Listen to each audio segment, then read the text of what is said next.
Action 1, Inspiring Action.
Action 1, Inspiring Action.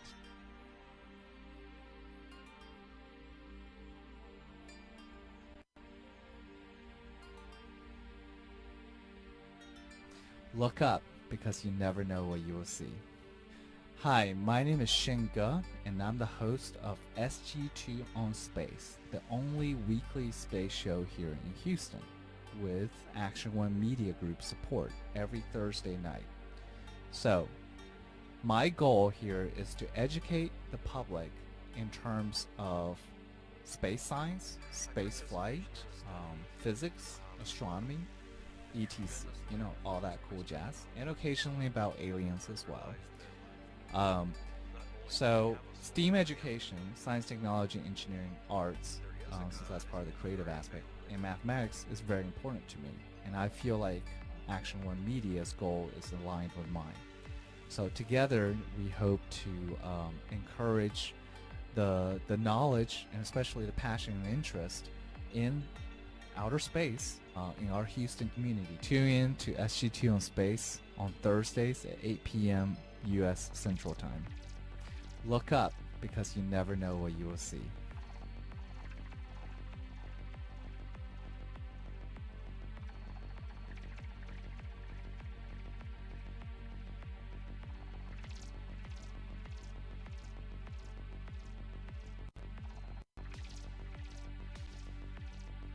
Action 1, Inspiring Action.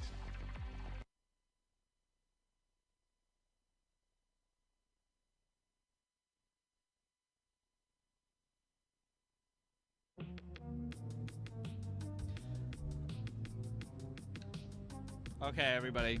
Shen Ge here, your host of SG2 on Space, the only weekly space show here in Houston, Texas. As I would like to say, look up, because you never know what you will see. I typically say that at the end, but I'm saying that right now. So, today, episode number 44. Yes, I can't believe I've been doing this for so long.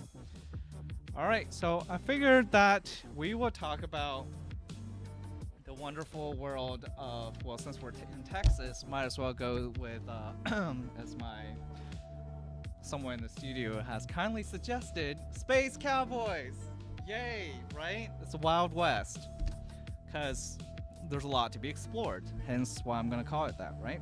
So you got, just like back then, you got various people out exploring, you know, doing things in different ways, and all of them taking risks. Space exploration is like that, all right? So it's like America back in the 1800s, or 1800s, or 1700s if you want to go back even further. 1800 sounds better. All right. So before I start, though, let's have a few announcements. First of all, follow me, facebook.com/The Shen Show, TheShenShow. Also, YouTube, right? Everything's connected there. It's SG2 on Space. And of course, lovely Action 1 Media Studio here. You can go on www.weara1.com, and they got all their social media links there, so that should be fine. And support me at patreon.com/SG2 on Space.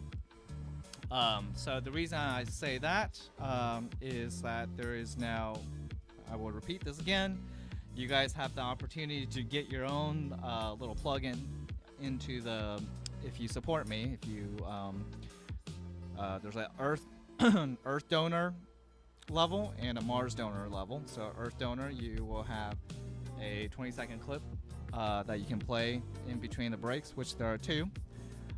So there's a few slots there, and then there's a Mars, which you get the full, almost just about the full break of you talking about your organization, company, whatever you wish. Okay, so we can play that every Thursday. All right, so feel free, patreon.com/SG2 on space. I could afford your support. I would love to have your support because I do pay some stuff for this wonderful production here. All right.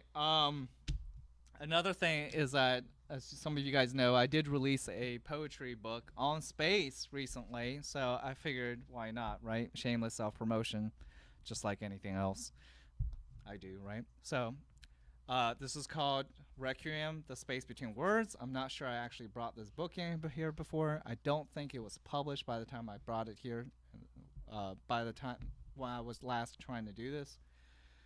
So yeah, I mean, it's a collection of space poetry. What do you expect, right? Now, not everything there is space, like outer space. It could also be inner space. Of course, on this show, we don't care about inner space. I mean, come on. We're talking about outer space here. So, yeah, seriously. Figured outer space. You know what? Might read you one, and then we can go on. All right. So, you know, there's quite a lot of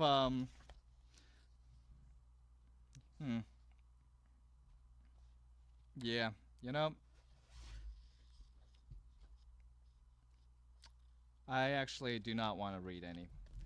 Maybe next time. But you can find it on Amazon, all right? Shen Ge, Requiem, The Space Between Words. Speaking of poetry, actually, so last time I figured I'd start out, beside, you know, these basic announcements about myself and the show and so on and so forth, is to talk about a favorite book of the week, right? Or something that I really suggest. So last time I was talking about that really thin book on how Einstein's theory of relativity was predicted by observed solar eclipse, right? Which was kind of cool. So this time, following along with the poetry theme, I would love people to know about this book, and I've had this forever. It's called The Dream of Spaceflight, Essays on the Near Edge of Infinity. By a guy by the name of Wayne Wackhorst, Wynwachhorst. And I love it because he's a space journalist, but he's not just that. He's also like a poet journalist, so it's a combination, right? So, so it's you know, there's something about it. So. I mean, I could, you know, he starts out talking about Kepler, you know, Johannes Kepler, who discovered the three planetary body motions, right? All that jazz. Talked about the various historical stuff and so on and so forth, and then dives into some philosophical notions as well, right? So, like, let's see.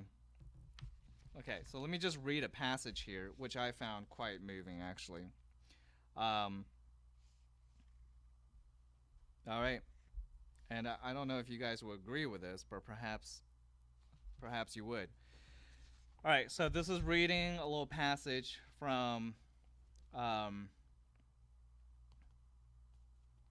let's see, from The Dream of Spaceflight, right?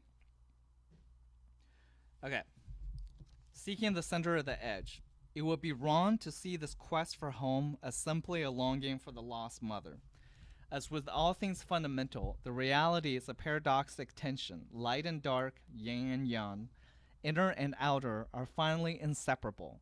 Like Columbus, we enter space seeking the east in the west, journeying, as Joseph Campbell said, outward into ourselves. If there is a common thread through all world mythology and religion, it is that the nature of man and the cosmos are one. It matters not whether this is literally true, in some holographic sense, or subjectively true in that consciousness must constellate experience within its own limited spectrum. For us, it is true nonetheless. Nevertheless, in the gleam in my wife's dark eye burns the great galaxy Andromeda, while somewhere out on its myriad worlds recur the forgotten sound of my father's laugh and the scent of my mother's hair. So we dream of sailing a cozy ketch out past a million suns, across the dark sea of the soul, in search of the mirror lake in the soft green meadow, the secret sender, the glint in the eye of God. Even if it is not in time or in space, there is still a sense in the cathedral of the mind that the journey toward the horizon will bring it closer. Come, my friends, 'tis not too late to seek a newer world, cried Tennyson's Ulysses, to sail beyond the sunset and the bath of all the western stars. From the dawn of recorded history, the westward course of the sun has been that of rebirth and moral regeneration. The ultimate effect of the discovery of the New World, wrote historian Charles Sanford, was to substitute for the spiritual pilgrimage of Dante and Bunyan the way west as a way of salvation. Skipping a few messages, blah, blah, blah. Ironically, gazing across the dark lagoon with their last witness, pioneers might have wondered less at the thundering fireship than the eerie apathy of their progeny. Ironically, the view of the Earth from space conferred for many the notion that we should tend our own garden, rescue our own house, and make our pilgrimage not to the stars, but to the far shores of our kindred souls. Yet, it is the unipolar mind of the Hebraic Christian tradition that sees outer and inner space, like matter and spirit, or pride and humility, as mutually exclusive. The reality is a paradoxic equilibrium of the two in tension. We are such polar tensions, like the note in vibrato, or the rhythm and cycles that define all things. The whole person must have both the humility to nurture the earth and the pride to go to Mars. Love and wonder, center and edge, are finally the same, the solitary key to the prison of the self. Oh my gosh, that is so beautiful. First time I read it, I almost started crying. So I'm not going to cry right now, but trust me. Add some music to that, yeah. The sentimental me would just, tears, right? So, but point is, I think this really identifies. It really influenced me actually to write this book. So and it's wonderful, space poet, I would say. In any case, that was the dream of space flight. A little passage from there, and frankly, I think a lot of these entrepreneurs who we're going to talk about that are wanting to push the frontiers. Who knows? Maybe not all of them are quite as poetic as this guy or the way I think. But they definitely do understand that, hey, we don't just want to stay on Earth. We need to look out there. And if we look out there, maybe we discover more of what's inside ourselves, right? I think a lot of them will agree with that. So with that, why don't we take a break? When we come back, let's jump into the meat of the program, which will start out with SpaceX, which you guys probably know, the Star Hopper, right? Successful test launch.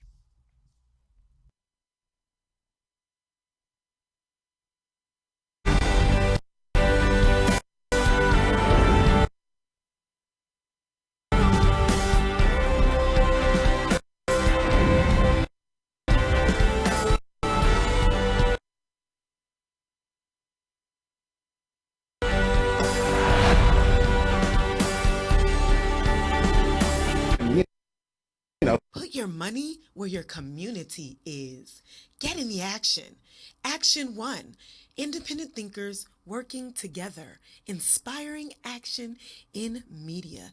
Get in the action. Inspire today. Join us by being a sponsor at weareA1.com. Growing up as a black kid in New Jersey, all I ever wanted to do was be a pro athlete.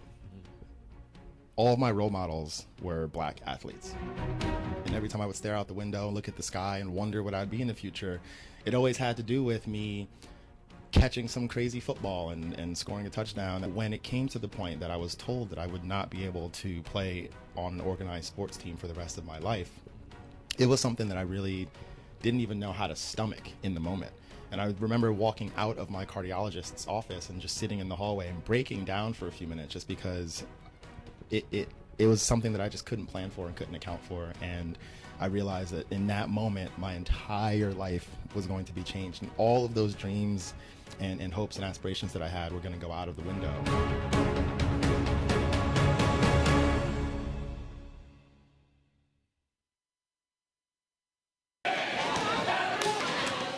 January 2017, we had gone to watch one of my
right, guys. So we are back. You're listening to SG2 on Space, episode number 44, talking about space entrepreneurs, aka woo cowboys. All right, because we are really exploring the new frontier. All right, so that was a video clip of the Starhopper, which has successfully tested itself for the first time by SpaceX, by the way. So this is it rose a couple hundred feet off the ground from the South Texas town of Boca Chica, and this was after 6 p.m. I don't know if I'm saying that right. Boca Chica. All right. So this is on August 27th, 6 p.m. Eastern Daylight Time, right? 5 p.m. local Texas time. It lifted off, flew sideways, then touched down at a separate launching pad. And the whole thing flew 57 seconds, which sounds completely unimpressive, but you realize that anytime you do a successful thing like that, it is pretty impressive. All right. So it flew 150 meters, and which is kind of cool. So how big is it? Some people have said it looks like R2-D2. It's not. All right. It's much bigger. All right, so how large do you think this thing is? Okay, well, good question, actually. I don't have the exact dimensions myself, but I'm pretty sure it is at least a couple times higher than you or I, all right? And actually, you can see the dimensions based on where it's located, right? I mean, where compared to that truck that was trying to put water on it. So, in any case, we didn't even see the first picture of this until July 25th when the prototype was first, unveiled. So I'm glad the test a month later worked out very well. Now these things, this is not going to fly again, I don't think, but the next tests are going to happen soon with what's known as MK1, MK2. Nothing to do with MK Ultra, all right? Nothing to do with that. I wonder why it's called that. But MK1 and MK2 are two orbital prototypes, okay? So they're actually going to go into orbit. All right, so the company is building BK1 in the same facility, Boca Chica. MK2 is being built at Florida Space Coast. So they're going to have two company teams competing with each other, hopefully spurring each other on, and, the better design wins, I guess. So both of these prototypes will be powered by at least 3 SpaceX Raptor engines, all right? And they are ideally going to launch by 2021, which would be amazing. It's like 2 years from now. All right. So probably the first few are not going to be humans. Most likely they're going to be satellites, right? Probably the big kind that needs to go to geosynchronous orbit. So communication satellites. Most likely. But then, we are going to have humans. And who is going to go for sure is that Japanese billionaire, Yusaku Maezawa, who got his billions from some fashion/tech industry in Japan. And apparently, remember, that was unveiled back in, April, earlier this year. And so that flight would be targeted for 2023. Of course, if everything goes on schedule, this would be ready by 2021. So ultimately, SpaceX wants to use this engine. This is the second stage, by the way. Wants to use this stage as part of the BFR to actually take humans to Mars, right? So that's going to be quite the hopefully everything works out. And go to the moon first, obviously, and go to Mars. That's typically the order. So, yeah, looking forward to that for sure. All right, so that's probably the most exciting thing as far as this week in terms of the space world. We're pretty much done for the show now, so I'm done. Kidding. All right.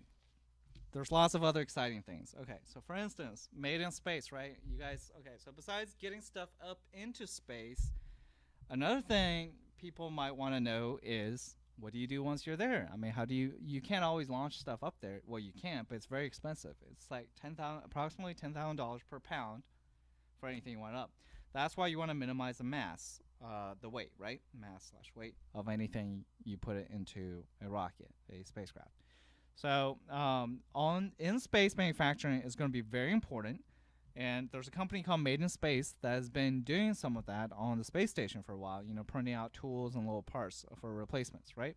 But now they're taking it up a notch with their new project called Archinaut 1, Archinaut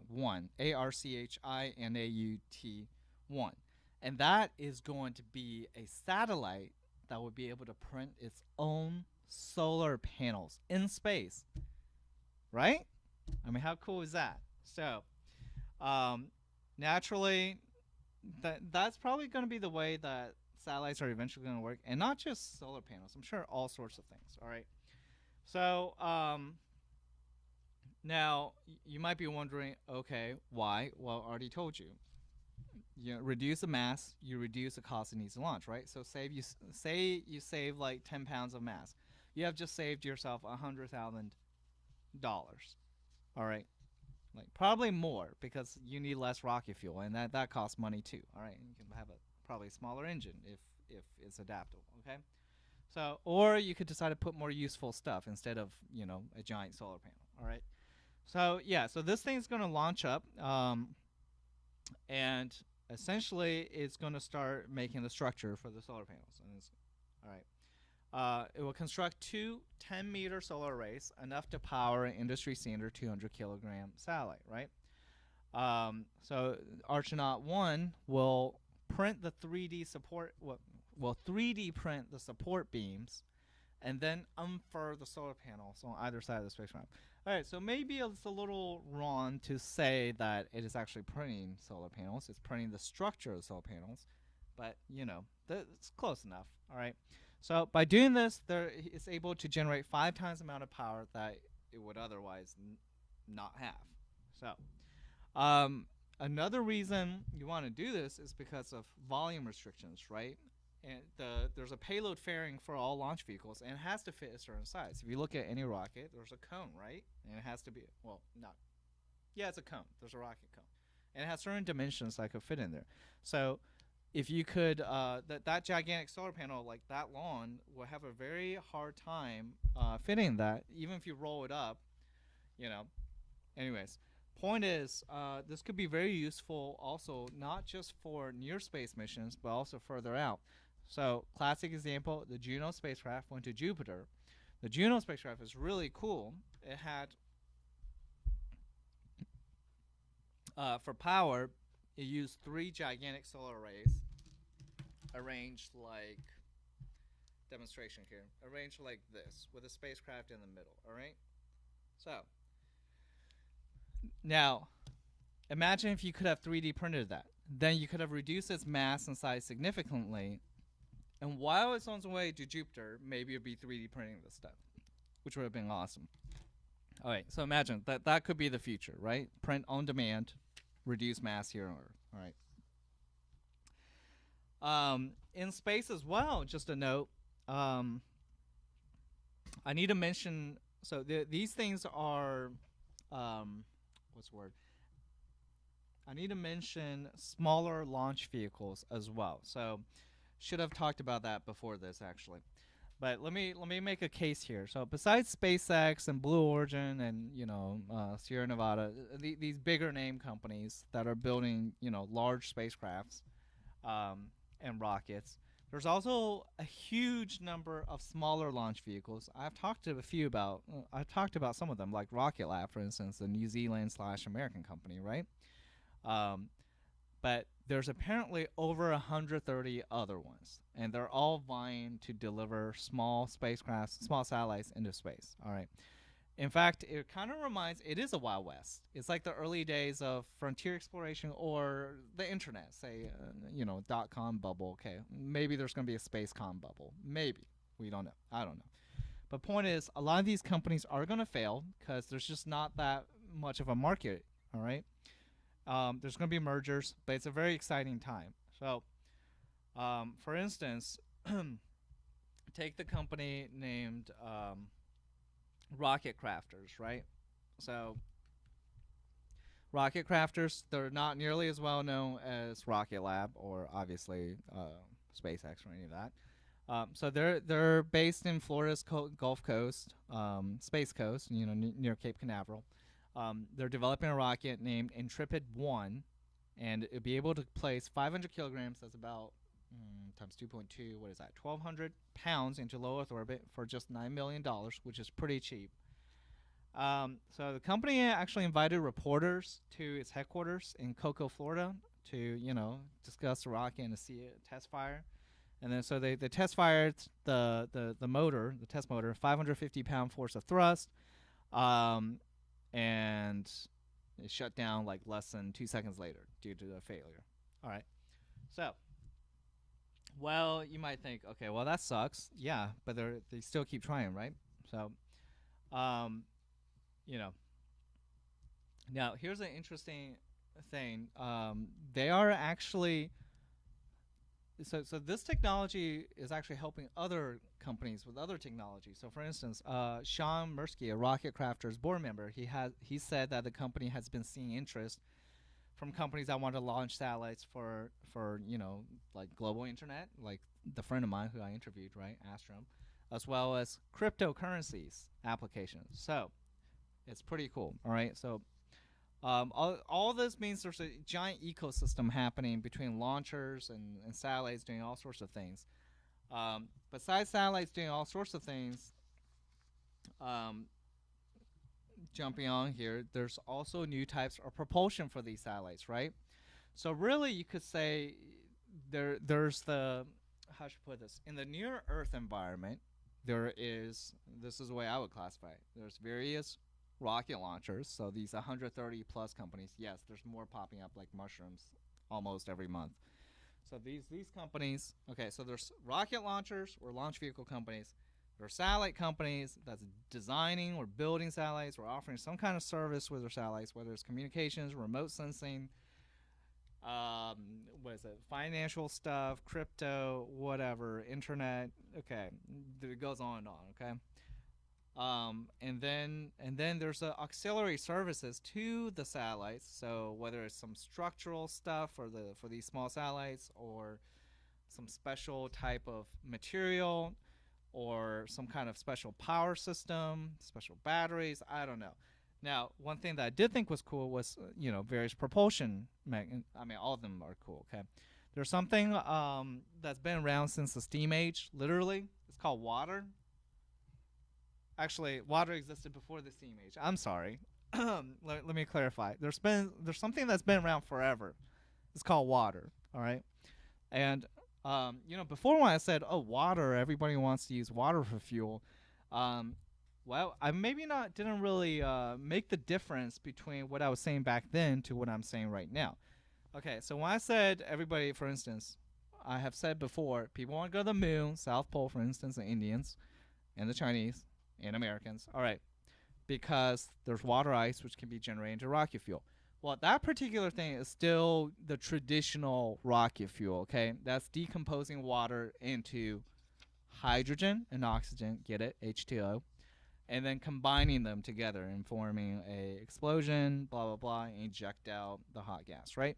So that's what you think of when you think of rocket or thruster. Well, what about a much simpler way? Steam age era. Heat up water, it turns into gas, right? Steam.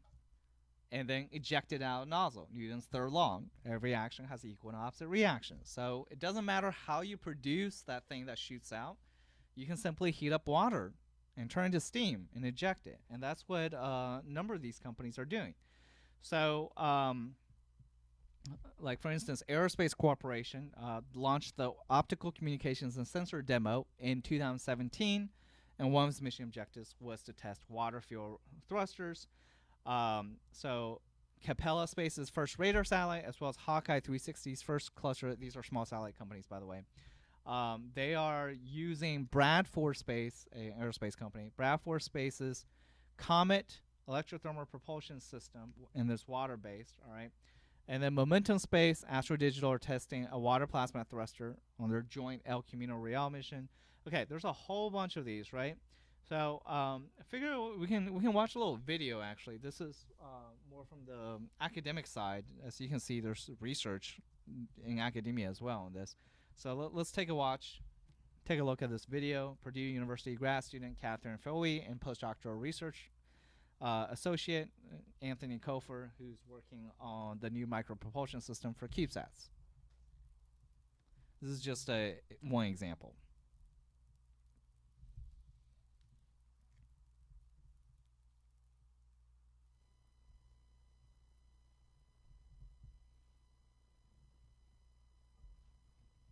Bring onto the space station.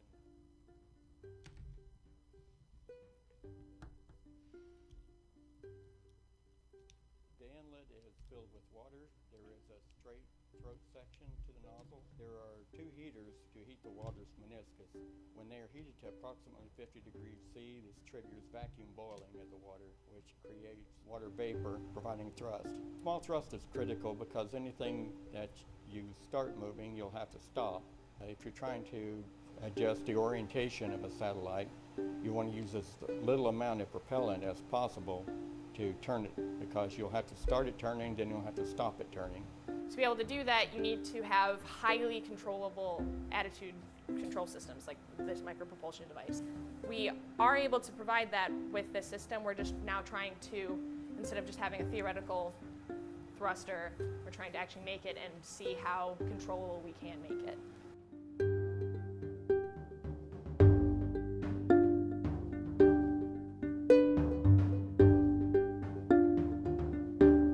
A CubeSat is a really small satellite, a 10 centimeter cube. We have our thrust cells, which are the 3D printed parts that you see here, and then there's a computer on board as well as a battery on the bottom, and they're all connected wirelessly through to our computers. It's compact, it's very low power, and it's green since it uses pure water as a propellant.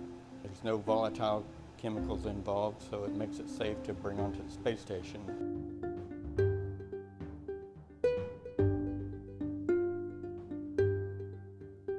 The inlet is filled with water. There is a straight throat section to the nozzle. There are two heaters to heat the water's meniscus.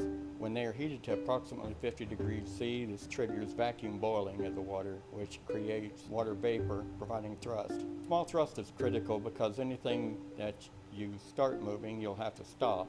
If you're trying to adjust the orientation of a satellite, you want to use as little amount of propellant as possible to turn it, because you'll have to start it turning, then you'll have to stop it turning. To be able to do that, you need to have highly controllable attitude control systems like this micropropulsion device. We are able to provide that with this system. We're just now trying to, instead of just having a theoretical thruster, we're trying to actually make it and see how controllable we can make it.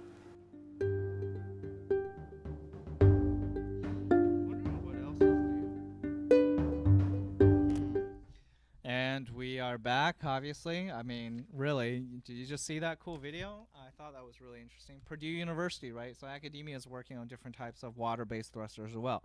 And yes, there's various different kinds. That one, for instance, was called FEMTA, right? Which stands for Film Evaporation MEMS Tunable Array.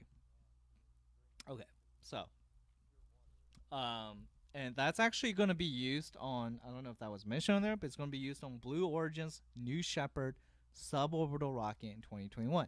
So yes, even the larger companies are interested in this, okay?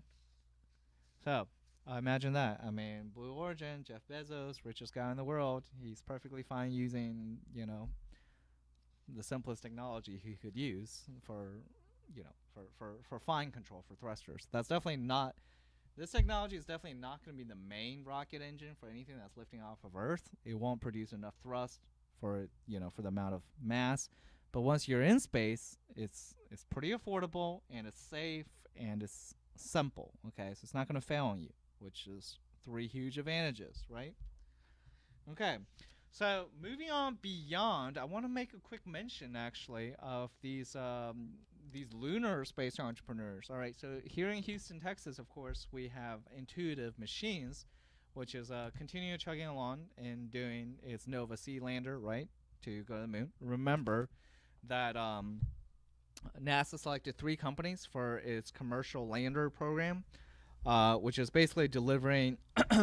Actually, I should call it the CLIPS program, Commercial Lunar Payload Services, which is delivering a couple of NASA payloads on this stuff and to go to the moon next 2 years, right? Which is pretty incredible, and with that kind of time frame. That's before humans even set foot on the moon. All right, humans are supposed to be back by 2024, right? So, so the other company of major note that's still in the race here that has been awarded is Astrobotic, right? Astrobotic, based in Pittsburgh, I believe. They are, you know, they have a lander called Peregrine, which is a bird. So they said recently that they are going to use United Launch Alliance's Vulcan Center rocket. Remember the last episode? Everything's linked together, right? I talked about the Vulcan Center rocket, the United Launch Alliance, ULA. Yeah, I can't even do this. I'm one of the few. Cannot do it. Forget it. Vulcan Center rocket. All right. So they're going to do that. So they signed an agreement with the ULA. So that's what's going to happen. All right. So with $79.5 million that NASA awarded them, hopefully they can get it there in time. Now, this is not to say that American companies are the only ones trying to get to the moon. Japanese company, for instance, iSpace, said on August 22nd that they are not going to be left behind. In fact, they didn't say that exactly, but they have changed their mind about just doing an orbital mission. All right. So instead of just orbiting the moon, they are going to land on the moon as well. So its first mission will be one where it lands on the moon, called Hakuto-R lander, and scheduled to launch in 2021. All right, and it's going to have a second lander mission equipped with a rover to follow in 2023. And both of these lander missions, they said, will launch as Falcon 9 secondary payloads. All right, so which is pretty cool. So the company actually, iSpace, is a subcontractor to Draper, which is kind of interesting. I mean, Draper is a contractor, is an aerospace contractor here in the States, in America, right? So they're going to team up with 3 Japanese companies: Citizen Watch Corporation, Suzuki Motors, which I'm sure everybody have heard of, I would hope, and Sumitomo Corporation, to develop it, which is some pretty large Japanese companies. Okay, so hopefully they get off the ground. I'm very optimistic about all these lunar lander, lunar orbiting private space companies. So finally, private companies can get to the moon. Imagine that. I mean, sure, with a little government support, but still, that's pretty amazing, I would think. So let's take a short little break. When we come back, I want to talk to you about a few investor stuff that, yes, where you have people wanting to do things, you kind of need money. All right, so where can you find those? And then, of course, I got to talk about really the interesting stuff. I've been thinking about parallel universes, right? So I got to talk about that later. All right, let's take a break. Man, you still here? Go on and subscribe.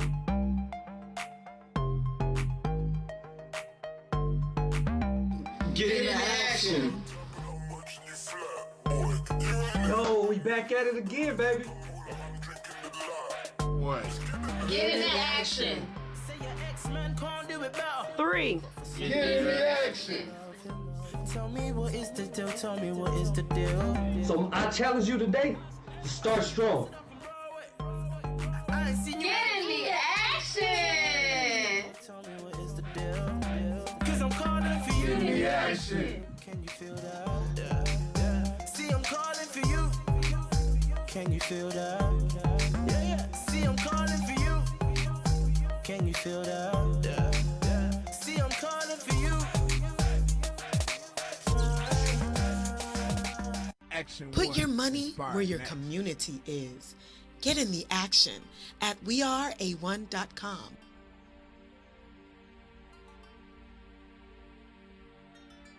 Look up, because you never know what you will see. Hi, my name is Shen Ge, and I'm the host of SG2 on Space, the only weekly space show here in Houston, with Action One Media Group support every Thursday night. So, my goal here is to educate the public in terms of space science, space flight, physics, astronomy, etc. You know, all that cool jazz, and occasionally about aliens as well. So, STEAM education, science, technology, engineering, arts, since that's part of the creative aspect, and mathematics is very important to me. And I feel like Action One Media's goal is aligned with mine. So together, we hope to encourage the knowledge and especially the passion and interest in outer space in our Houston community. Tune in to SG2 on Space on Thursdays at 8 p.m. U.S. Central Time.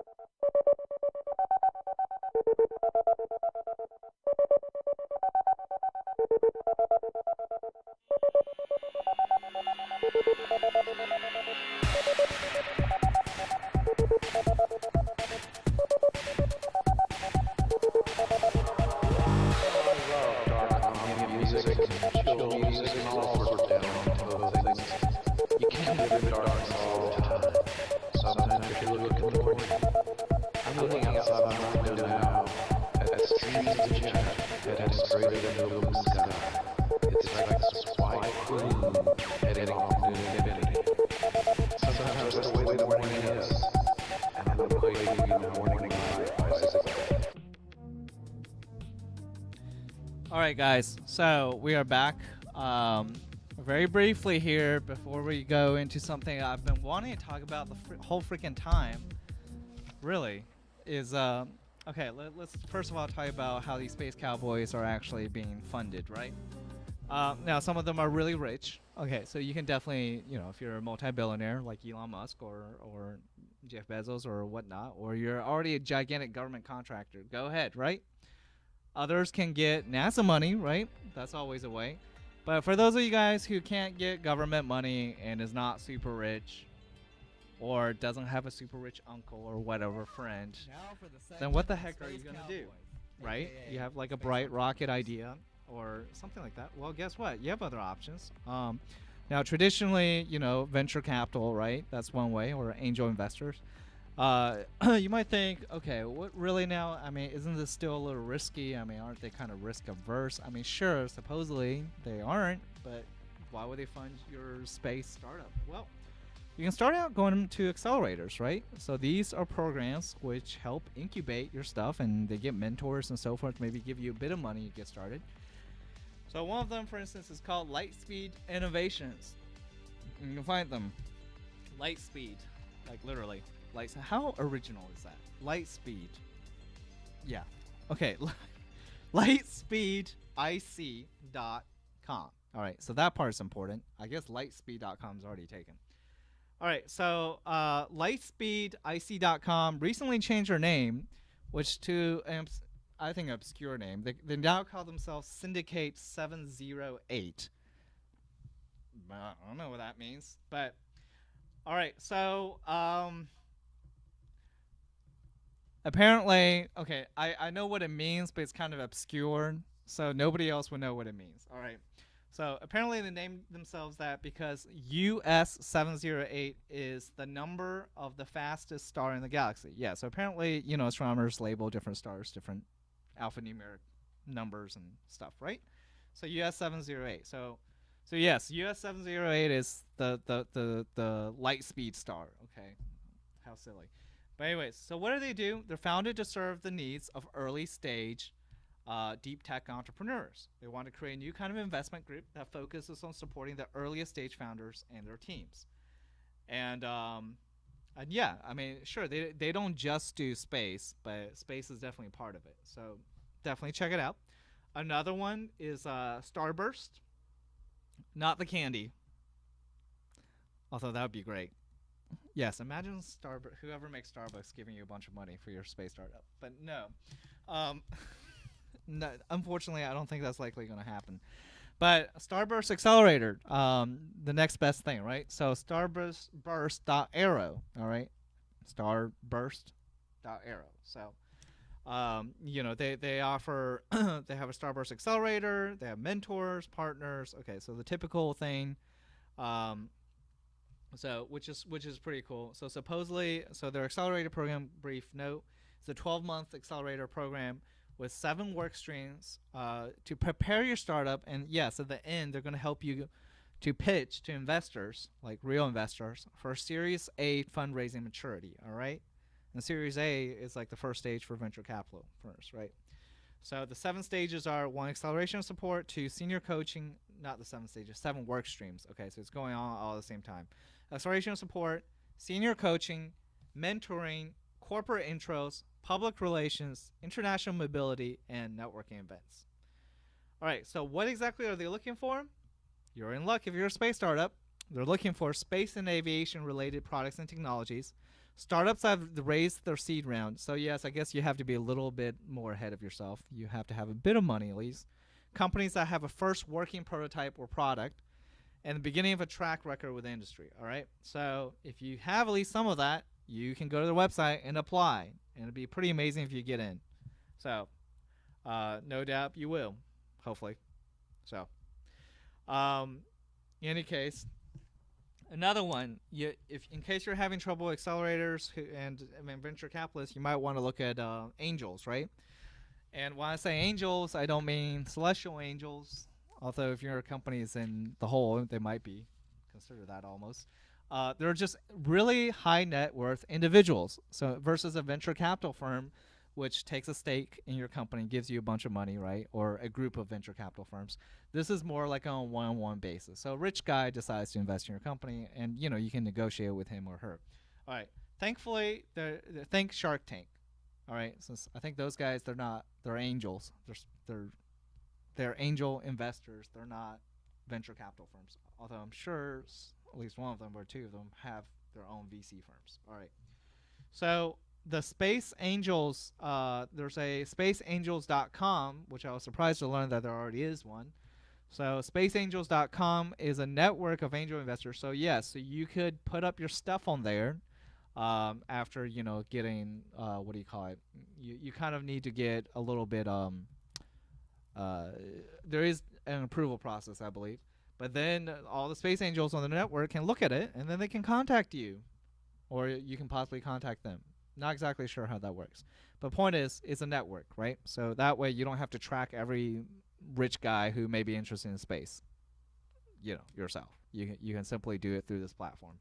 So spaceangels.com. So you can go check it out. Another one that I really like to use or look at that is not just space, but in general, is called AngelList, which you may have heard of.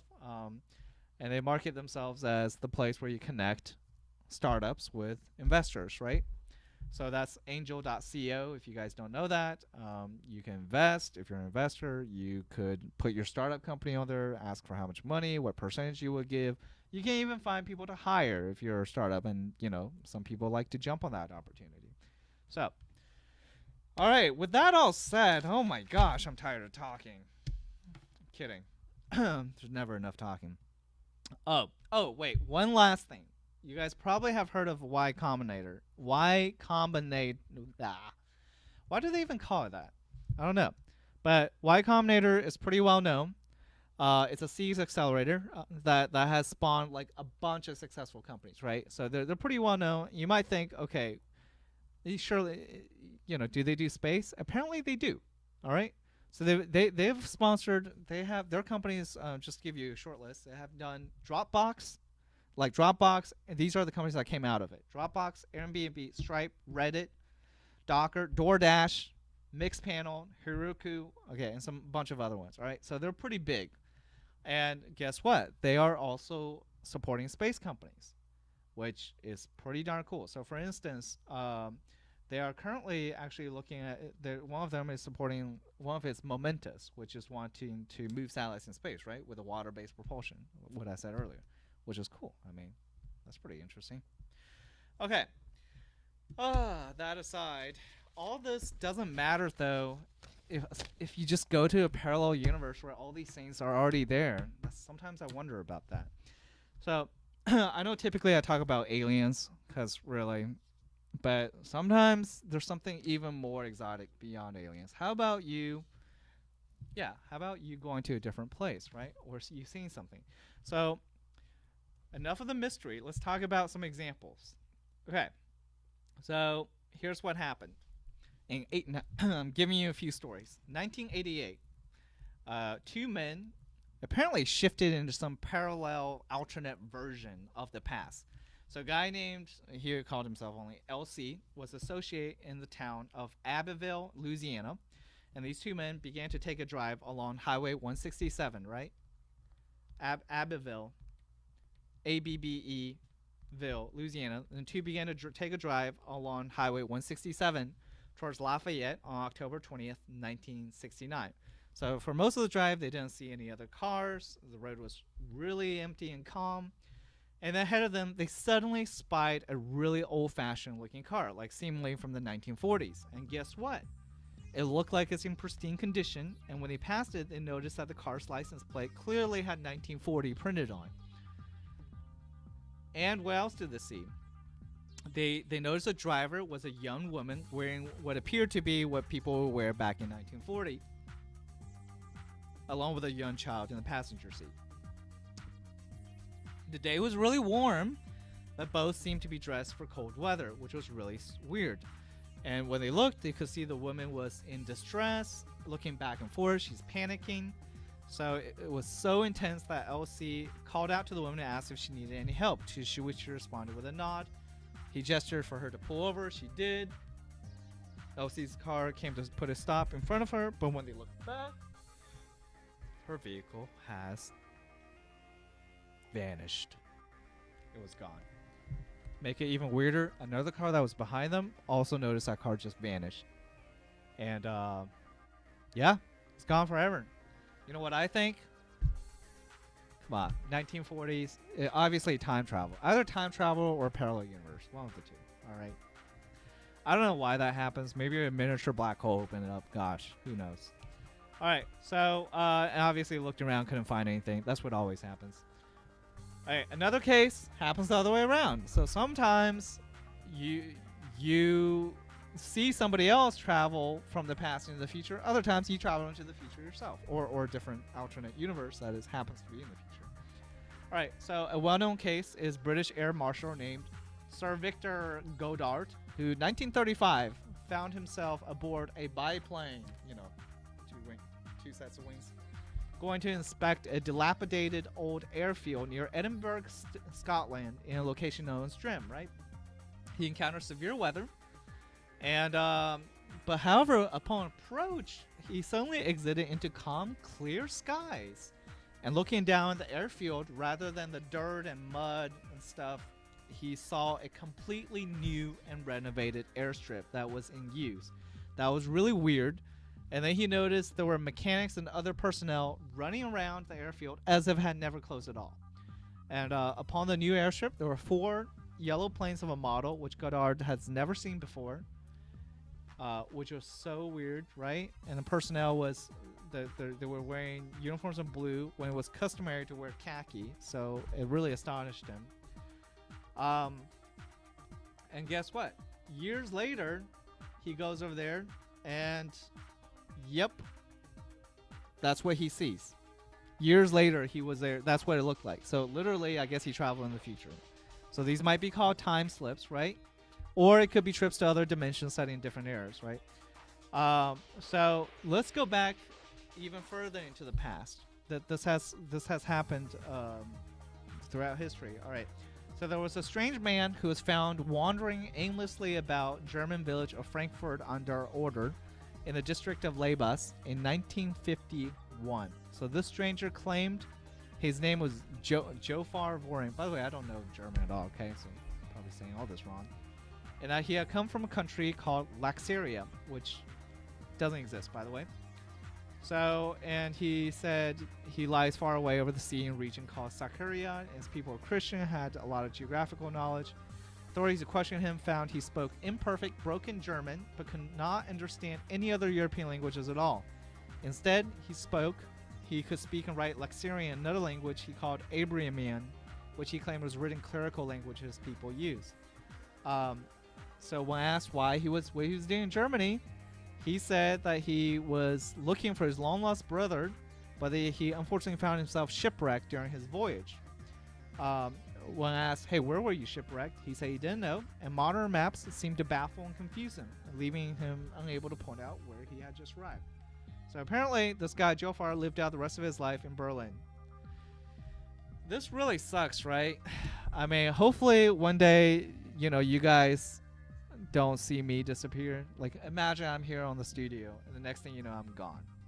Like, literally. And then I'm, like, in some other world. That would totally suck, I think. But you should really watch out for that, okay? You like, everything you do, make sure that it's not, you just did not teleport into a parallel universe. Ask your neighbor or your friend obvious questions. See if they know it. If they don't, you may have just teleported. Okay, just note there, all right? It could be subtle.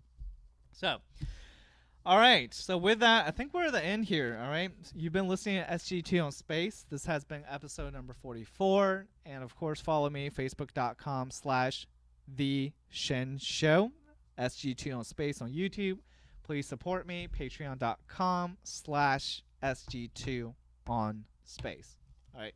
Thanks, everybody. Good night. And don't forget, look up because you never know what you will see. Peace, brother Atum Ra, and you tuned in to Action One Network.